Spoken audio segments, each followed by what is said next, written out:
Bonjour à vous, je suis ravi de vous accueillir dans ce webinaire. Je vais vous parler de la dynamique du GPS intérieur. Un GPS, une boussole pour cheminer dans la vie.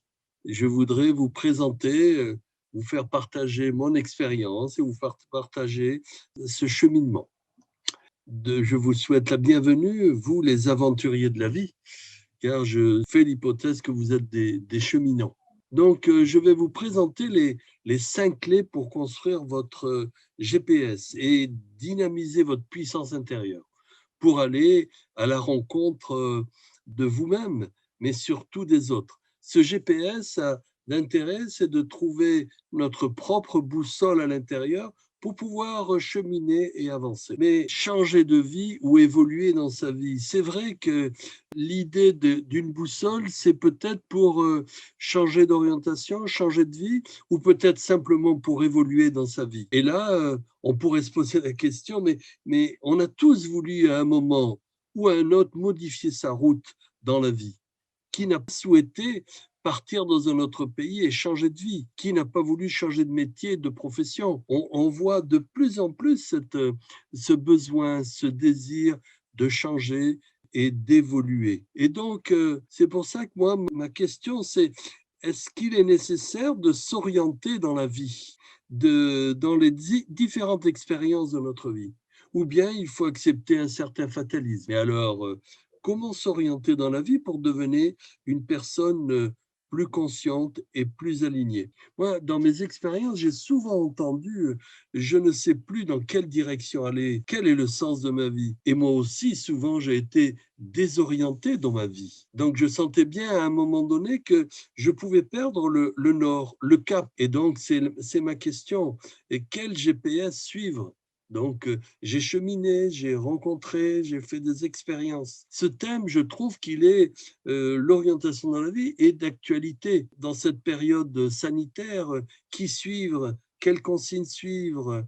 Quel est mon GPS à l'intérieur de moi pour pouvoir avancer et avancer en toute responsabilité? J'ai l'impression que d'autre part, et peut-être vous le constatez aussi, que les conditions extérieures changent et sont en train de changer. Donc, il est important à un moment donné, en ce moment, de trouver nos propres repères intérieurs. Créer, développer, nourrir, s'approprier sa propre boussole intérieure. Ce thème d'orientation me tient à cœur car dans mes expériences de vie, je me suis souvent orienté, réorienté, que ce soit professionnellement. Initialement, je suis enseignant, puis après, je suis passé formateur, puis je suis maintenant coach et accompagnant. Je me suis orienté, réorienté. J'ai travaillé dans différents pays, de la France, l'Algérie, le Sénégal et l'île Maurice. Donc, c'est pour ça que ce thème d'orienter me tient à cœur.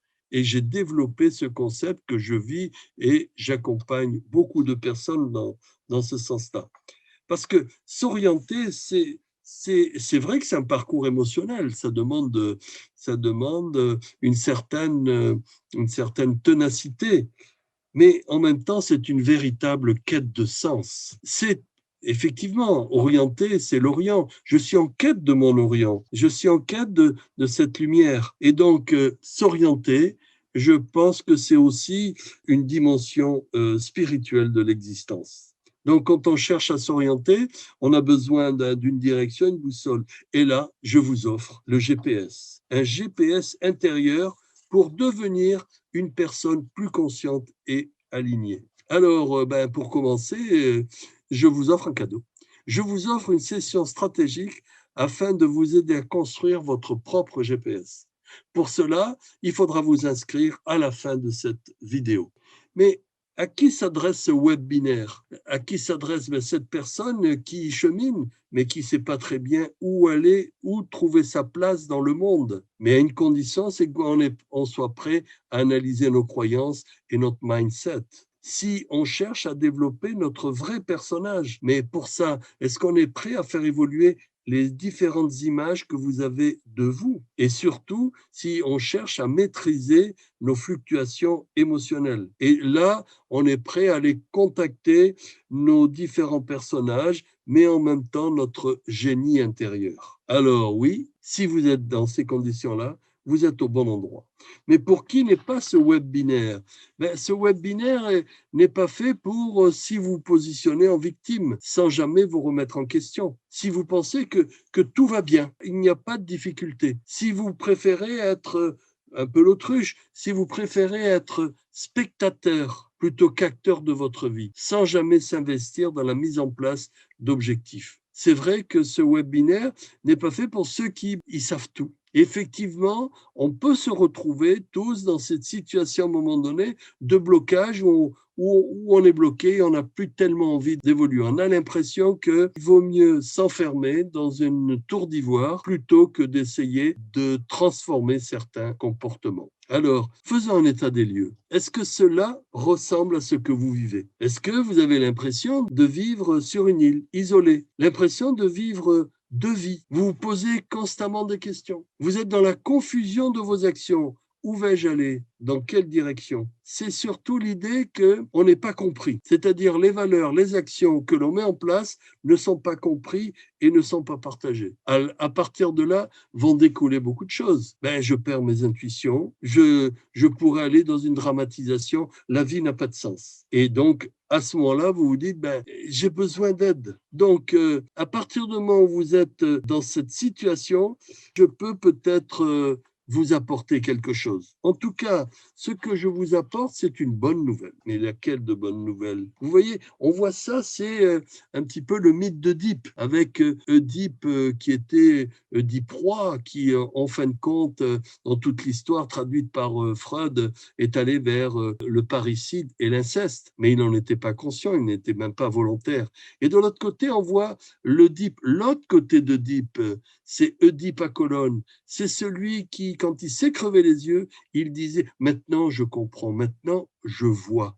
Et donc, voilà, on est dans cette dualité, ces deux visions des choses. La bonne nouvelle, c'est que, oui, on a tous vécu ce genre d'expérience. Le véritable problème, et c'est ça ma bonne nouvelle, le véritable problème, c'est qu'on est coincé dans un ancien monde, on est coincé dans un ancien moi. Les croyances et les habitudes de cet ancien monde, de cet ancien moi, nous limitent. Ce que je me propose de vous partager, ma mission, c'est d'aller vers votre vrai moi et de comprendre ces ensembles d'expériences. C'est pour ça que je vais vous proposer 5 clés à mettre en place dans votre quotidien pour vous permettre d'être aligné dans votre vrai moi. C'est ça la bonne nouvelle. Effectivement, on est coincé entre deux mondes. On est coincé dans l'ancien monde, c'est-à-dire où dans cet ancien monde, dans cette vision des choses, il y a un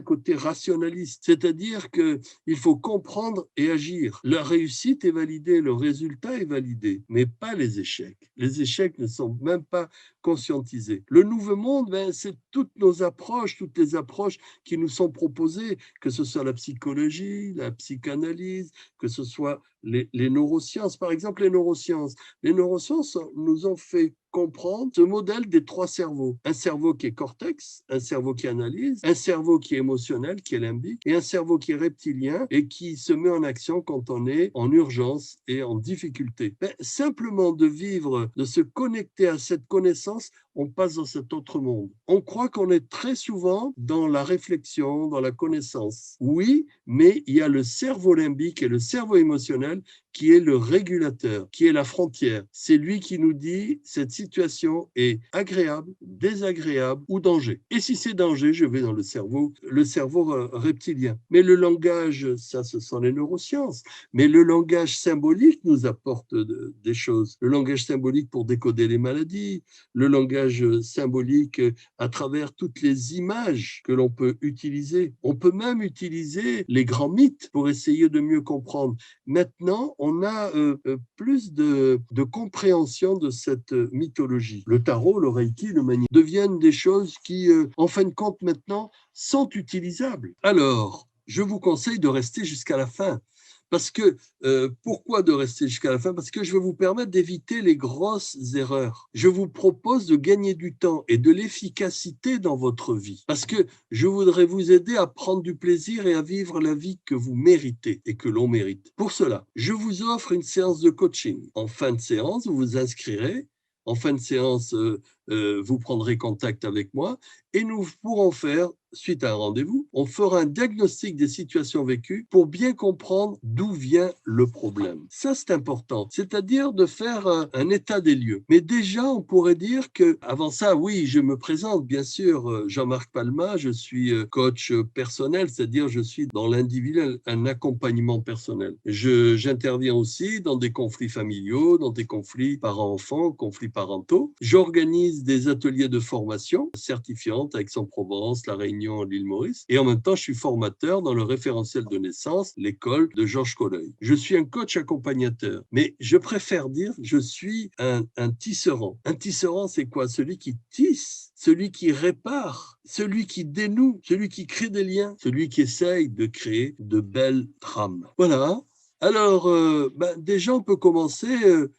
Quelles sont les erreurs à ne pas commettre? Quelles sont les erreurs à éviter? La première erreur, c'est de croire que la mise en défi permanente va m'aider à donner du sens à notre vie. C'est-à-dire que la mise en action permanente, sans aller vers peut-être la réflexion, en tout cas la prise de conscience. Il y a une autre erreur, c'est croire au personnage qui a été construit par nos croyances et celles des autres. On me voit comme ça, oui, mais c'est peut-être l'environnement qui a créé ce personnage que j'ai accepté. Maintenant, il s'agit d'aller voir quel est mon vrai personnage, quels sont mes vrais personnages. Je pourrais dire quelle est ma vraie. Parfois, on dit oui, mais je suis fait comme ça. Oui, mais d'aller voir si réellement j'ai intégré tous les éléments et si ces postures, ces personnages ne sont pas des personnages construits pour avoir l'adhésion du groupe, du clan, avoir l'affection. Et donc ça, c'est important. Une autre erreur à éviter dans cette démarche, c'est de se suffire de la compréhension. Ah oui, j'ai compris, il n'y a pas de problème. Tout ce qui a été marqué, j'ai compris. Oui, c'est important, c'est la compréhension, mais la difficulté, c'est la mise en pratique. Parce que dans cette mise en pratique, je vais pouvoir garder ma lucidité, ma prise dans le réel. Et en même temps, je peux connecter mes intuitions. Donc l'erreur à éviter, ce serait de croire que seul le résultat est prioritaire. Ah, mais moi, je suis bien, je n'ai pas de problème. Je ne sais pas si autour de moi, les gens sont bien avec moi. Ça, je ne me pose pas la question. Et pourtant, c'est une question importante. Ah non, mais moi, je vais bien. Oui, ok. Et l'autre conclusion qu'on pourrait mettre, c'est que la connaissance de soi serait secondaire. Là, c'est un problème. Parce que s'il n'y a pas la connaissance de soi, on est dans une explication mécanique, on est dans une explication mécaniciste, on est une explication physiologique importante.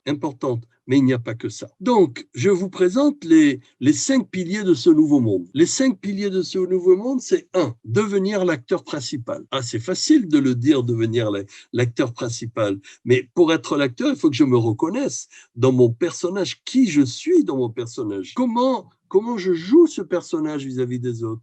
Comment les autres me renvoient mon personnage? Comment je veux aller vers les autres? Et il y a plusieurs dimensions dont il faut prendre conscience et qu'il faut évoluer. Et là, je vais devenir le véritable acteur principal de ma vie. Si je ne suis pas l'acteur, je ne peux pas gérer mon GPS. Donc là, il y a toute une dynamique, il y a une prise de conscience. Vous verrez, il y a un travail à faire. Parce que ça va me permettre, comme ceci, d'accéder à mes véritables ressources et surtout à réactiver des ressources endormies. Ça, c'est important. Le deuxième point, c'est repérer vos personnages intérieurs. On croit qu'on est figé dans un personnage, une persona, comme on appelle ça en psychologie. Non, on a plusieurs personnages intérieurs. On a le personnage qui va être le personnage social. On va être le personnage qui est le personnage ressource. On va être le personnage qui a peur. On va être le personnage qui a été dans des échecs. On va être le personnage qui hésite à faire... à permettre à ce génie intérieur, cet enfant intérieur, de se développer. C'est tout un travail à prendre connaissance et à repérer nos personnages intérieurs. Et c'est une super aventure, une super expérience. Tant que je n'ai pas repéré ça, comment voulez-vous que j'aille avec mon GPS quelque part? Je ne sais pas Qui parle? Est-ce que c'est mes personnages intérieurs? Lequel des personnages? Celui qui a peur? Celui qui a envie d'avancer dans la vie? Celui qui a des valeurs? Lequel? Important d'aller repérer ça. C'est tout un schéma d'évolution, de conscience de soi, de transformation. Le troisième point, c'est de définir notre vision du monde. Quelle est ma carte du monde? Mais en même temps, dans ma vision du monde, qu'on voit pas assez, quelles sont mes peurs potentielles? Quelles sont mes... Prendre conscience que ma façon de penser va déterminer mes choix, mes préférences dans la vie. Ma propre vision du monde peut m'égarer. Je peux avoir mon GPS à l'intérieur, mais si j'ai pas conscience de ma véritable vision du monde, je peux être dans une sorte d'illusion ou dans une sorte d'idéalisme. Il y a quelque chose à prendre conscience dans cette vision du monde. Le quatrième point, c'est réaliser notre grand rêve. Réaliser notre grand rêve, dans quel cadre? Dans notre mission de vie. Quelle est ma mission de vie? Ma mission de vie, c'est de me réaliser, oui, avec tel et tel potentiel. J'ai envie d'aider les gens à prendre conscience. C'est peut-être ça ma mission de vie. J'ai envie d'aider les gens à les mettre en valeur, en évidence. J'ai envie d'amener les personnes dans une transformation émotionnelle. Mais en même temps, ce que j'ai envie d'apporter aux autres, c'est quelque chose qui m'illumine, c'est quelque chose qui me transforme. Donc, notre grand rêve, c'est vrai que c'est pour nous. Notre mission de vie, c'est vrai que c'est nous qui sommes impliqués dans le concret. J'appellerais ça mon plan de vol, mais c'est dans l'intention d'aller vers les autres et dans l'intention de le partager avec les autres. Et cinquième point, bien entendu, s'aligner. Une fois que j'ai trouvé mes 4 points, peut-être je peux trouver ma verticalité. Je sais où est le nord, où est le sud. En tout cas, s'aligner, c'est être au centre de soi et prendre du plaisir à y être. Je peux m'aligner en allant regarder quelles sont mes valeurs hautes, quelles sont mes valeurs universelles. Je peux m'aligner en prenant mes valeurs ancestrales, mes valeurs familiales. Et donc, si j'arrive à aligner ceci, je suis vraiment au centre de moi. On pourrait dire, j'aime bien cette phrase, que quand vous êtes aligné, l'univers conspire à vos côtés. C'est extraordinaire cette phrase. Ainsi, je pourrais, quand j'ai trouvé le nord avec mon GPS, je peux savoir qui je suis, oui. Et c'est moi qui guide le GPS. Je peux avoir conscience de ces personnages. Je peux avoir ma carte du monde. Maintenant, mes actions en relation avec mon rêve de vie. Oui, je suis aligné. Alors, que faire maintenant? Maintenant, vous devez faire un choix. Vous avez à faire un choix. Vous voyez, devant ce grand marché, qu'est-ce que vous allez choisir? Eh bien, vous avez 2 choix. Vous avez le premier. Vous essayez de faire tout cela seul. C'est vrai que on peut se dire, ben moi, je lis beaucoup, je prends, j'écoute.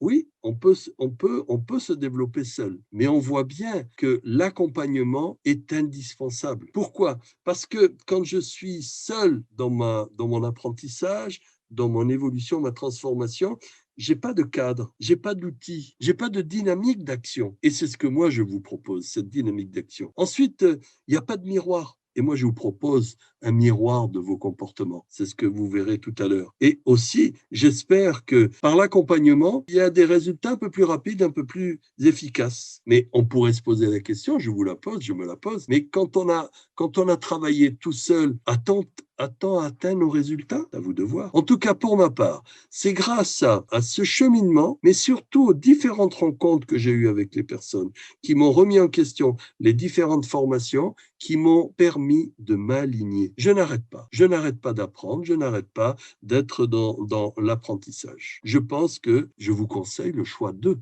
Le deuxième choix, c'est quoi? C'est changer de référentiel, expérimenter un système qui a été éprouvé, testé et éprouvé par une personne qui a mis en place ce système avec succès. Oui, j'ai beaucoup de monde. Oui, il y a beaucoup de personnes qui suivent, puisqu'il y a des formations, il y a des séminaires. Là. Donc, ce cadre référentiel, ce changement de référentiel, il est validé. Okay. Mais c'est surtout de permettre à la personne rapidement de s'approprier son GPS et rapidement de devenir autonome dans son chemin. C'est le plus important. Et donc, je vous propose une méthode, une approche innovante, le référentiel miroir. Le référentiel miroir, c'est quoi le premier principe?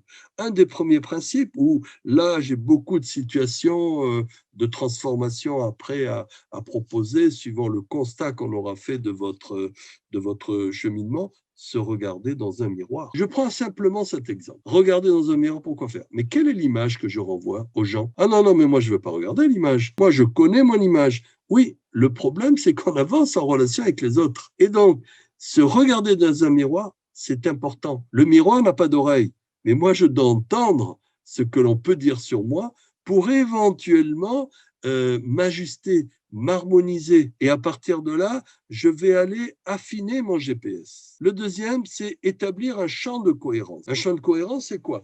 C'est avoir une cohérence entre où je veux aller, dans quelle direction je veux aller, qu'est-ce que je mets comme qualité à mettre en place, qu'est-ce que je vais mettre en place comme ressources. Oui, mais il y a quelque chose d'important que l'on met souvent de côté. Quelles sont mes peurs? Et c'est là qu'il y a ces personnages intérieurs qu'il va falloir que j'active, que je réactive, que je calme. C'est important. Établir un champ de cohérence. Expérimenter, utiliser le langage symbolique. Donc, à partir de là, je propose un travail créatif sur la lecture d'images, sur l'interprétation des mythes. J'invite les personnes à écrire sur eux-mêmes, à écrire sur leurs rêves, à faire dessiner des images pour voir comment ils arrivent à se projeter. Et projeter, c'est projeter un plan, c'est projeter une direction, c'est projeter un sens de la vie. Donc, c'est ce troisième point. Expérimenter. Solliciter la créativité. Oui, la créativité est importante. De là, il va y avoir on peut utiliser des outils complémentaires, hein, c'est-à-dire on peut utiliser le dessin, on peut utiliser la théâtralisation. En tout cas, dans cette méthode référentielle miroir, je propose, c'est pas que je proposerai, c'est que je propose un ensemble de démarches qui ouvrent et non pas qui enferment. Sûrement pas. Parce que grâce à ça, vous risquez de trouver non plus 4 directions, mais peut-être 13 directions. Et effectivement, on peut en trouver autant. Donc, qu'est-ce que je vous conseille? Saisissez l'opportunité. Vous pouvez passer à l'action. Pour ça, il faut faire un choix. Je vais le faire par moi-même ou je vais le faire dans un accompagnement. Donc, engagez-vous. Demandez une séance de coaching. Et donc, à partir de là, on prendra un rendez-vous. Et je vous proposerai par la suite, si on est sur la même démarche, si on n'est pas de la même démarche, je vous conseillerais bien entendu d'autres personnes, mais si on a la même démarche, je vous proposerai un programme sur 12 semaines, à raison de 4 étapes. 3 mois, 4 séances par mois. Il y aura un travail de fond, il y aura un travail fondamental dont les résultats, bien sûr, il n'y a que vous qui allez les constater, mais je sais que par avance, ce sera évolutif et positif. Donc, la première étape, c'est quoi? Engagez-vous pour prendre votre première session de coaching. Inscrivez-vous. Je vous offre cette première session de coaching. Qu'est-ce qu'on va faire? Je vais vous aider à faire un bilan, à prendre conscience des directions que vous empruntez dans votre vie. Et à partir de là, en fonction de ça, quel GPS vous utilisez, quel GPS vous n'utilisez pas. Et quelle est la force intérieure que vous recherchez? Durer 45 minutes. Donc ça, c'est gratuit. Et ça, c'est une opportunité. J'oserais dire, et je le dis, c'est une chance. Une chance pourquoi? De devenir une personne alignée dans sa force intérieure. On le voit dans cette personne. Il y a la verticale, mais elle n'est pas sur le bon pied, c'est un autre pied. Et à partir de là, elle arrive à tenir en équilibre. Mais on voit rien, tout se passe à l'intérieur. Elle est vraiment alignée dans sa force intérieure. Donc, je vous conseille et je vous dis à très bientôt. Prenez les informations, le contact, je vous l'affiche. Vous pouvez prendre contact avec moi, mais dans cette masterclass, si vous suivez les étapes, vous verrez que vous allez pouvoir prendre rendez-vous et j'espère qu'on va se voir très rapidement. À bientôt.